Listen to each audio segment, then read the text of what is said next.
ఏపీలోని doctor BR Ambedkar Konaseema జిల్లాలో BRS MLC Kalvakuntla Kavitha పర్యటించారు.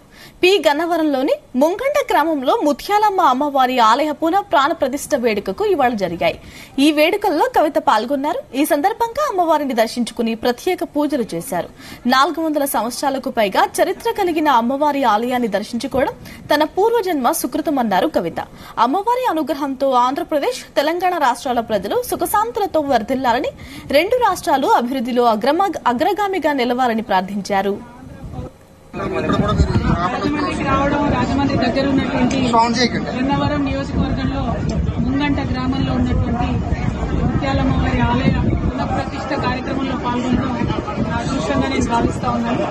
400 సంవత్సరాల పైచిలకు చరిత్ర ఉన్నటువంటి ఆలయంలో అమ్మవారిని దర్శించుకోవడం అన్నటువంటిది పూర్వజన్మ సుకృతం అనుకుంటా ఉన్నాను.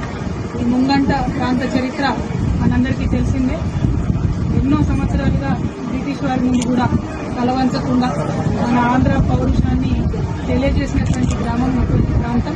మరి ఇక్కడ ప్రజలందరూ కూడా చాలా అద్భుతంగా ఆలయాన్ని పునఃప్రతిష్ఠ చేసుకుని అమ్మవారిని, మన సాంప్రదాయాన్ని నిలుపుకునే విధంగా చేస్తున్నటువంటి ప్రయత్నం తప్పకుండా ఈ గ్రామాన్నే కాకుండా యావత్ ఆంధ్రప్రదేశ్ రాష్ట్రాన్ని కూడా చక్కగా కాపాడుతుందని, అభివృద్ధి పదంలో ముత్యాలమ్మవారు ఆంధ్రప్రదేశ్ రాష్ట్రాన్ని కూడా తీసుకెళ్లాలని చెప్పి మనస్ఫూర్తిగా ప్రార్థన చేస్తూ ఈ అమ్మవారి దయతో తెలంగాణ రాష్ట్రం బాగుండాలి, ఆంధ్ర రాష్ట్రం బాగుండాలని కోరుకుంటూ అందరూ చక్కగా ఉండాలి. ధన్యవాదాలు. ఇంత మంచి దర్శనానికి అవకాశం ఇచ్చినటువంటి ముంగంట గ్రామస్తులందరికీ ప్రత్యేకంగా ధన్యవాదాలు.